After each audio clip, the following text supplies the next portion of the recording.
अपने काल को मैं मार सकूं।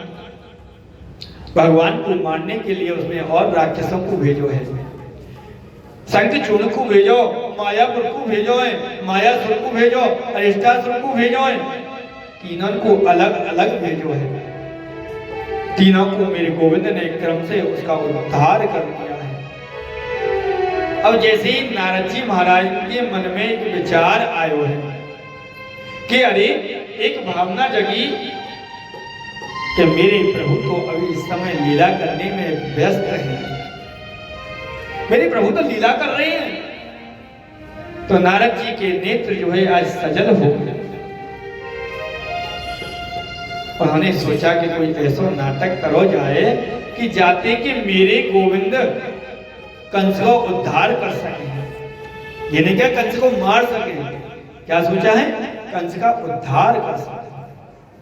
नारद जी महाराज ने सीधे कंस के पास में पहुंचे हैं और संत नारद जी महाराज आज मथुरा में पधारे हैं। कंस ने उनको बहुत स्वागत किया है और कहने लगा कि प्रभु आओ, आपको स्वागत है। आज नारद जी महाराज ने जैसे ही कहो कि क्यों राजन, क्या पधारे, कैसे आए यहाँ पे तुम्हारे यहाँ। कंस कहने लगो कि क्या हुआ, अरे पहले ये बताओ कि कृष्ण बलराम को तुम कब मारोगे, कृष्ण बलराम को मारोगे कि ना मारोगे। अरे वो 11वें वर्ष में प्रवेश करने लग गए और अभी तक तुम्हें कोई चिंता ही ना है। कंस कहने लगो महाराज कहा बताऊं, मैं तो एक एक करके अनेक राक्षसन को भेज चुका हूँ, लेकिन वो मरने को काम ना आए, वो तो उल्टे मार दिए। लेकिन जाते तो वो मारने के लिए, लेकिन स्वयं पता पड़ती है, सूचना मिलती है कि वो स्वयं गोविंदाय नमो नमः है गए। अरे महाराज, नारद जी महाराज कहने लगे कि अरे कंस अब क्या करना चाहिए बताना। अब तो कंस कहने लगा हाथ जोड़ करके, महाराज गुरुदेव आप हो, आप मेरे गुरु हो, आप ही बताओ ना, आप मेरे लिए क्या आज्ञा देते हैं। नारद जी महाराज कहने लगे कि देखो भगवान शिव ने जो आपको धनुष दे रखो है, वो धनुष यज्ञ का एक अद्भुत मेला रचाओ, धनुष यज्ञ करो और उसमें कृष्ण बलराम को बुलाओ, आसपास के गांव के लोगन को बुलाओ, एक मेला रचाओ। आज भी वो मेला चलता है, अपने कंस मेला जैसे बोलते हैं, मथुरा में आज भी मेला लगता है। और कृष्ण बलराम के प्रति अपनी सहानुभूति को प्रदर्शन करो, शत्रुता का प्रदर्शन मत करो। कैसा करो, सहानुभूति का प्रदर्शन करो। और दोनों भैया को उस मेला में बुलाओ और उनको आमंत्रण भेजो। बोले महाराज बुलाऊं कैसे, कौन भेजूं, कौन के संग में आ सकें। तो नारद जी महाराज कहने लगे कि देखो अक्रूर जी जो है ना, वो कृष्ण के काका होते हैं। क्या लगते हैं, काका लगते हैं। उन्हें इस कार्य के लिए आप उत्प्रेरित करो। अक्रूर जब कृष्ण बलराम को लेवे के ताई जाएंगे तो उनको लेके जरूर आएंगे। दोनों भाई मेला देखने में लगे रहेंगे, तब तुम दोनों भाइयों को धोखे से मार दो। ये कार्य मैं तुम्हें आज करना है। और मैं सुनो तुम्हें आशीर्वाद देता हूं कि परसों मैं केवल यही सुनूं कि कृष्ण बलराम मारे गए। कंस ने कहा कि महाराज आपको आशीर्वाद भयो तो ये काम पूर्ण है जाएगा। बोले कि मैं कुछ नहीं सुनना चाहता, मैं तो बस यही सुनना चाहता हूं कि परसों विजय तुम्हारी हुई, मैं तुम्हारी विजय देखना चाहता हूं, तुम्हारा राज तिलक करना चाहता हूं। जिसने मृत्यु पर विजय प्राप्त कर ली। अब तो महाराज कंस ने कहा कि विजय तो समझो मिल गई। ऐसा कहकर के संत नारद जी महाराज वहां से सीधे कहाँ आए, वृंदावन में आए। वृंदावन में आए, मेरे कृष्ण बलराम दोनों भाई जो है आज गौ चरा करके लौट रहे हैं। और लौट रहे थे तो नारद जी महाराज के चरणों में उन्होंने प्रणाम किया है। जैसे नारद जी महाराज को देखो और देख करके उन्होंने प्रणाम किया और कहने लगे कि भगवान भगवान कहने लगे कि आप पधारो नारद, बड़ी कृपा करी है। ये सुनकर के नारद जी महाराज कहने लगे कि भगवान कहा बताएं, हमें तो ये बताओ कंस को उद्धार कब करोगे? जय हो। हमें तो ये बताओ कि कंस को उद्धार कब करोगे? ये पापी कंस जो है कब मारोगे? भगवान कहने लगे मैं कौन होता हूं इसे मारने वाला और बचाने वाला? जीव जैसा कर्म करता है उसे वैसा ही तो फल मिलता है, क्योंकि कर्म प्रधान विश्व रच राखा, और जो जस करहि सो तस फल चाखा। इतना जरूर सुनिश्चित है कि कंस ने जो पाप कर्म किया है वो घड़ा पूरा भर चुका है, बस उसका फूटना बाकी है। नारद जी महाराज कहने लगे कि मैं कुछ नहीं सुनना चाहता महाराज, मैं तो बस ये सुनना चाहता हूँ कि बस परसों के दिन आपके हाथों कंस मरा हुआ देखना चाहता हूँ। जय हो प्रभु। तुम जैसे खबरीलाल और मिल जाएं तो है गो उद्धार। माँ तो कह के आए कि परसों कृष्ण बलराम मरने चाहिए, और यहाँ भगवान के आगे कहने परसों कंस मरना चाहिए, तुम्हारे हाथों से देखना चाहूँ। भगवान मुस्कुरा करके कह रहे हैं कि वाह क्या कह रही हो माँ, मेरे बारे में कह के आई हो और यहाँ उसके बारे में मुझसे कहती हो, और तारीख दोनों को एक ही लेके आई। जैसे कोर्ट में तारीख मिलती है, वादी और प्रतिवादी को एक ही तारीख मिले कि अलग अलग मिले? एक ही मिले ना। वकील कौन है? एक वकील है, लेकिन वादी और प्रतिवादी दोनों अलग अलग है। वकील स्वयं नारद जी महाराज बने और डेट दोनों को एक ही दे रहे हैं, जज भी स्वयं बन रहे हैं। जय हो। संत नारद जी महाराज बोले भगवान आप तो जानते हैं ना मेरी प्रकृति को, मैं वही करता हूँ जिसमें पूरी प्रजा का हित हो, पूरी प्रजा का हित चिंतन रहे, वही कार्य मैं करता हूँ, वही मेरे मन का भाव रहता है। इधर रात्रि में ही कंस ने जो है अक्रूर जी महाराज को बुलाया, और बड़े भावुक हैं, बड़े स्नेही हैं अक्रूर जी महाराज, और अक्रूर जी को रात्रि में ही बुलाकर के कहा कि अक्रूर देखो मैं तुमसे कुछ छिपाना नहीं चाहूं और मैं कुछ जानता नहीं कि गच्छ नंद व्रजम तत्र सुतावान कुंदो में आसातीता विहानिना रथिना नामाचरम। आपको वृंदावन जाना है, और वृंदावन जाकर के आपको एक काम करना है कि आप वसुदेव की जो दो पुत्र हैं कृष्ण और बलराम, उन दोनों को मथुरा लेकर के आना है। अक्रूर जी महाराज ने सोचो कि यार दुष्ट के मन में ऐसी विकृति कैसे आ गई, आज बुलाने की जागृति कैसे आ गई। अक्रूर जी कहने लगे क्यों, क्या करोगे आप उनको बुला करके? कृष्ण बलराम को बुला करके आप कौन सा प्रिय कार्य करने जा रहे हो? कंस ने कहा कि देखो आप जानते हो कि आकाशवाणी ने कही थी कि 30-32 वर्ष पहले कि देवकी को अष्टम गर्भ ही मेरो काल हो। बोले हाँ, ये कृष्ण ही तो देवकी को अष्टम पुत्र हैं, आपको मालूम है ना।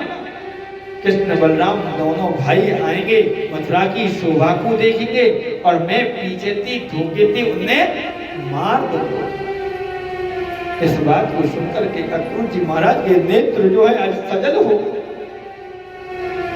बड़ी सुंदर पद्धति से कृष्ण को समझाने लगी है। सुखदेव जी महाराज कहते हैं कि मनोरथान करो चुच्चे जनो देव हतान अपि युचिति हर्ष शोकाभ्याम ताभा तथाभ्याम करोमिति। राजन तुमने सोचा तो बहुत अच्छा है, लेकिन सोचने से कुछ नहीं होता। व्यक्ति जो कर्म करता है उसी से ही होता है। ये मानव की सबसे बड़ी भ्रांति है कि सोचता बहुत है लेकिन पर करता कुछ नहीं है। ऐसा करेंगे वैसा करेंगे, ये हो जाएगा वो हो जाएगा,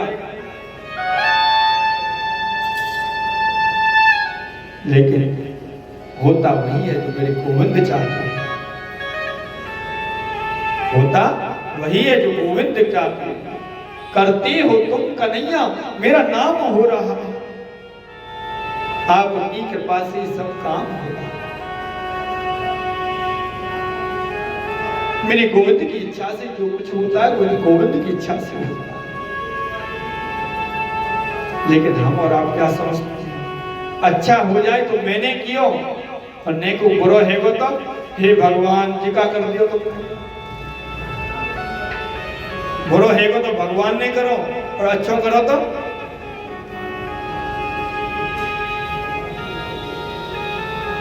लेकिन ऐसा नहीं होना चाहिए। माता कुंती की तरह रहना चाहिए, दुख भी मुझे प्यारे हैं और सुख भी मुझे प्यारे हैं, किसे छोड़ूं भगवान दोनों ही तुम्हारे हैं। क्योंकि जब तक दुख नहीं होगा तब तक हम सुख की अनुभूति नहीं कर सकते।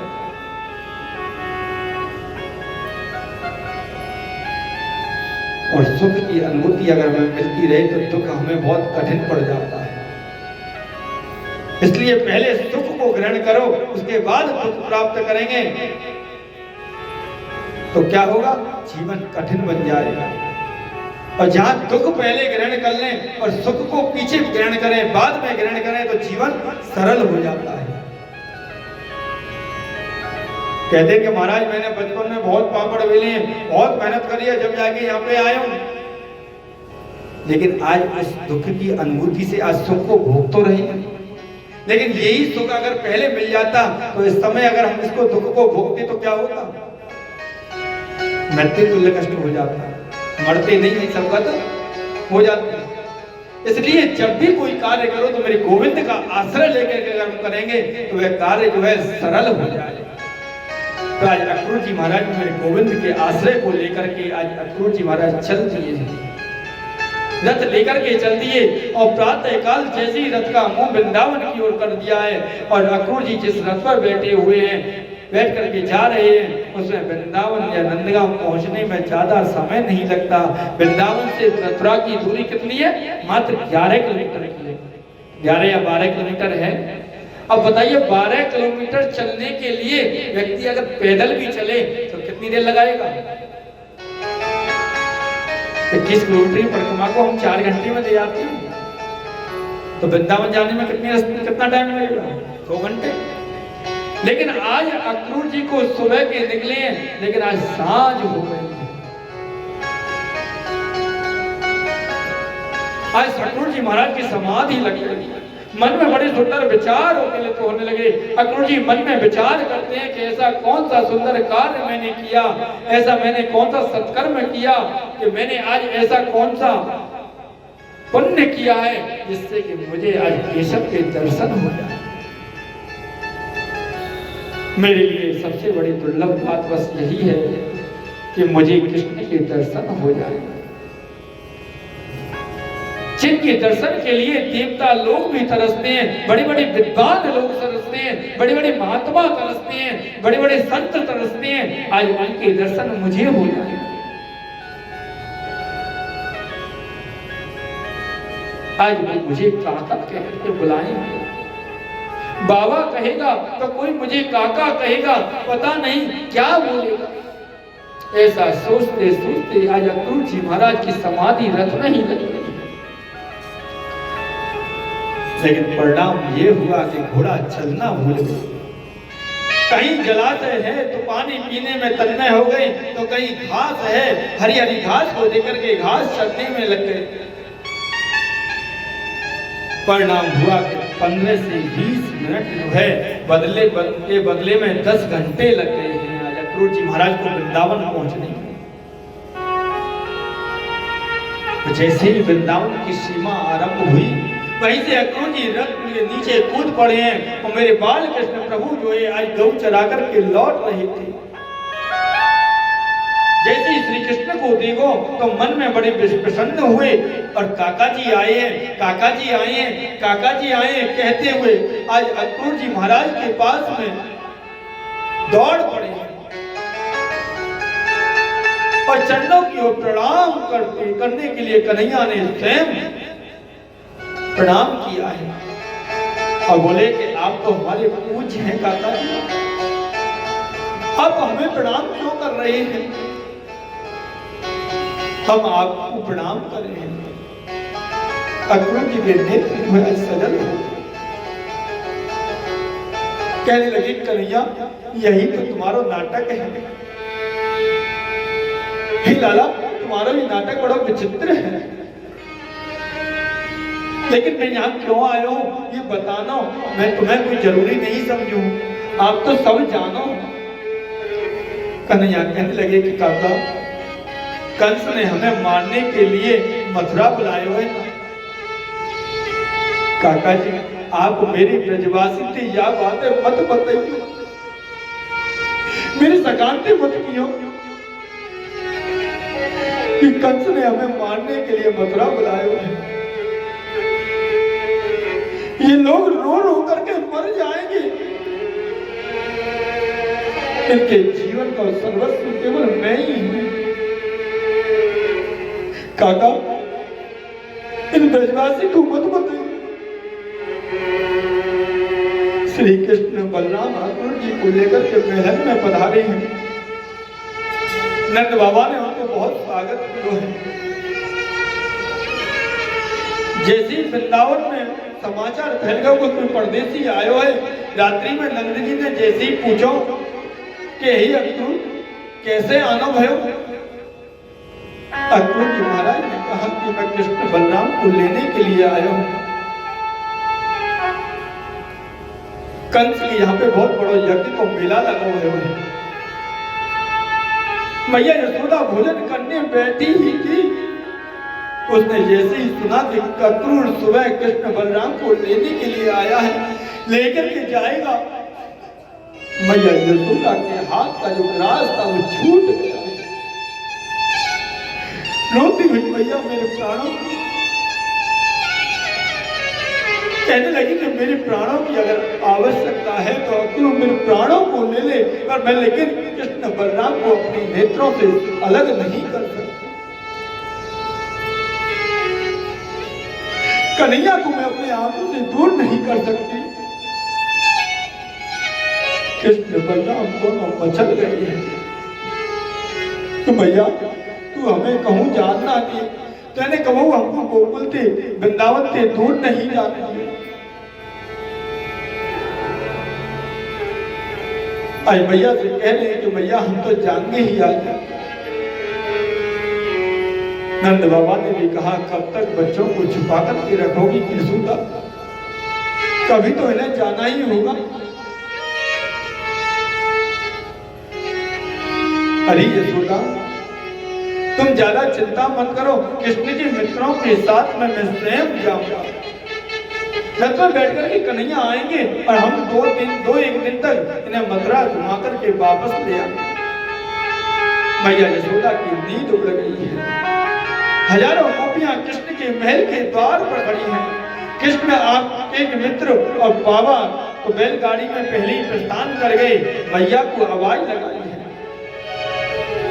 अर्धरात्रि का समय है। मेरी गोविंद ने देखो कि पलंग पर मैया यशोदा नहीं है। मेरी कन्हैया ने मैया को आवाज लगाई, मैया तू कहाँ है, कहाँ बात है? कन्हैया ने जाकर के देखा तो मैया जो है एक खंभ के सहारे बैठी हुई है,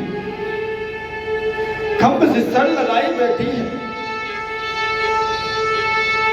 मेरी कन्हैया मैया की गोदी में जाकर के बैठ गई। मेरी कन्हैया ने कहा कि मैया तू रोती क्यों है? मेरी कन्हैया ने मैया के आंसू को पोंछा है। अपने हाथ से मैया के आंसू को पोंछा है और पोंछ करके कहने लगे कि मैया काहे तू रो? अरे भैया तू रो काहे क्यों रही? मैया कहने लगी कि लाला मैं सोचूं कि तू कल मथुरा चलो जाएगा, तेरे बिना एक एक पल जीवन कैसे व्यतीत करूंगी। गोविंद बोले भैया तू चिंता मत करें, मैं जल्दी ही आ जाऊंगा। सुबह प्रातः काल के समय ब्रह्म मुहूर्त में जैसे ही द्वार को खोलो तो मेरे गोपाल ने नजर डाल के देखो तो लाखों नर नारी बैठे हुए हैं। उनके मध्य में किशोरी सी राधा रानी है। अक्रूर जी रथ को सजा रहे हैं। कन्हैया बलराम को हाथ में साथ में लेकर के और रथ की ओर बढ़े तो गोपियों के नेत्रों के पनारे बह रहे हैं। गोपाल आई कन्हैया के हाथ को जोड़ करके कहने लगी, गोपियां लाला आपको हम जाने नहीं देंगे। अपने से कैसे आपने ऐसे कैसे सोच लियो कि तुम हमारे बगैर यहां से चली जाओगी। गोपियों ने विधाता की ओर इशारा किया कि हे विधाता तुम्हारे मन में जरा भी करुणा नहीं है, जरा भी तुम्हारे मन में प्रेम नहीं है। तुम पहले तो जीव में प्रेम जागृत करते हो, एक दूसरे के प्रति आकर्षित करते हो और फिर मिलन के पहले उनका विच्छेद कर देते हो। ये तुम्हारी आदत अच्छी नहीं है दाता। गोपियों ने कहा कि अरे अक्रूर, हमें तो लगता है कि विधाता ने तुम्हारा नाम अक्रूर नहीं क्रूर बना करके भेजा है। तुम यह क्रूर बनकर के आए हो। कृष्ण बलराम जो हमारे प्राण हैं उन्हें हमारी आंखों से दूर ले जाना चाहते हो। एक गोपी ने कहा कि ये तो चल दिए दौड़ करके गोपियां रथ के सामने आकर के लेट गई है कि लाला हम आपको जान नहीं देंगे। अगर तुम्हें जानो ही है तो हमारे ऊपर शरीर हमारे ऊपर से रथ को निकाल लो।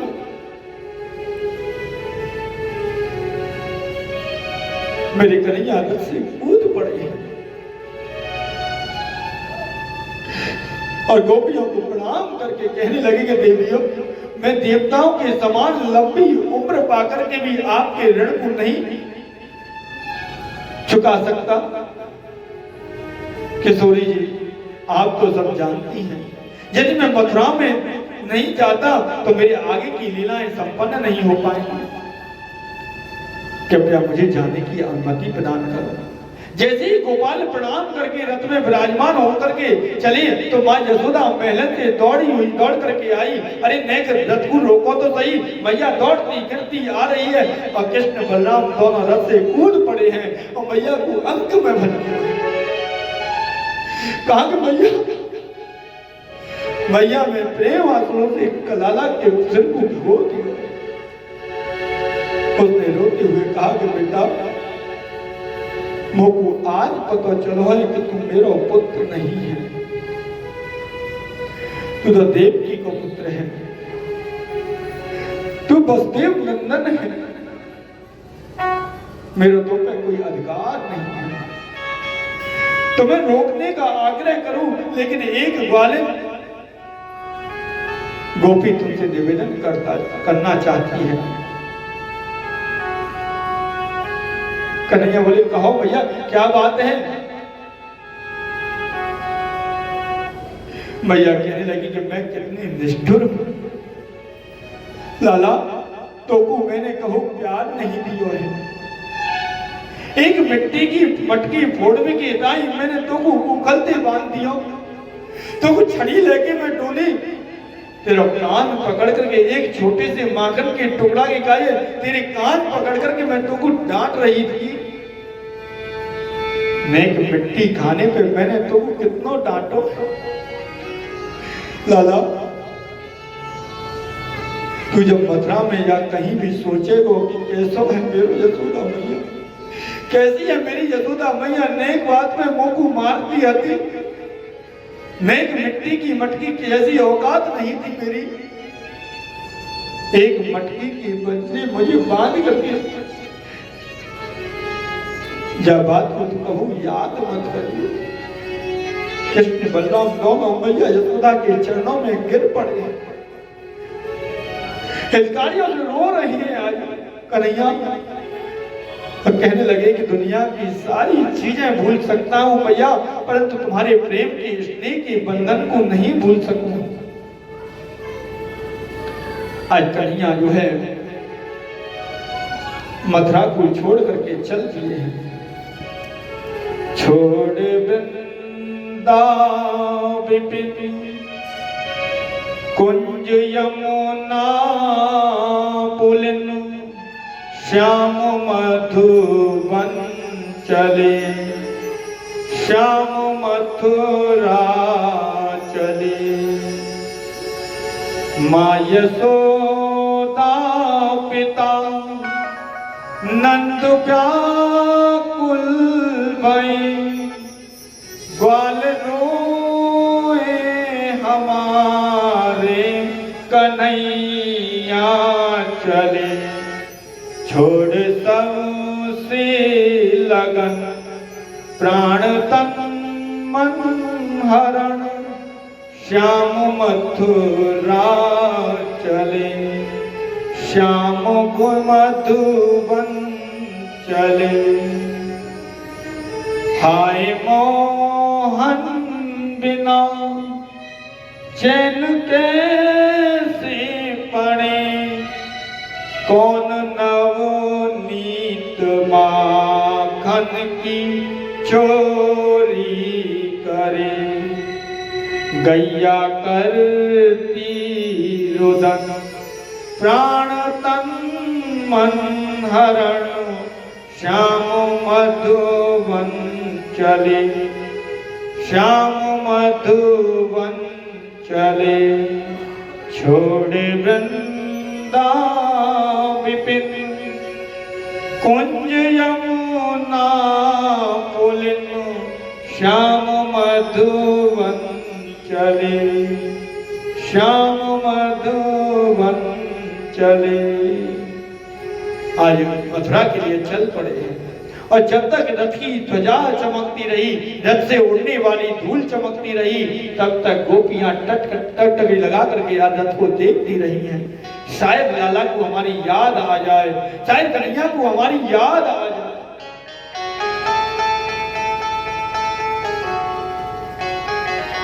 आज जो है जब से कन्हैया मथुरा को गए हैं, गोपियों ने मथुरा जाकर के माखन बेचना बंद कर दिया, क्योंकि हमारे जाने से हमारे कृष्ण की स्वतंत्रता में कोई भी किसी भी प्रकार को व्यवधान नहीं आ गया, तो ऐसा हम कभी नहीं करेंगे। लेकिन ब्रजमंडल के इस विरह को देख करके अक्रूर जी को जो हृदय है वो विदीर्ण हो गए, और उन्होंने सोचो कि मैंने ये बहुत अच्छा नहीं करो, और रोते बिलखते ब्रजवासी को छोड़ करके चल दिए हैं। आज यमुना जी में स्नान करते वक्त अक्रूर जी ने शेष नाग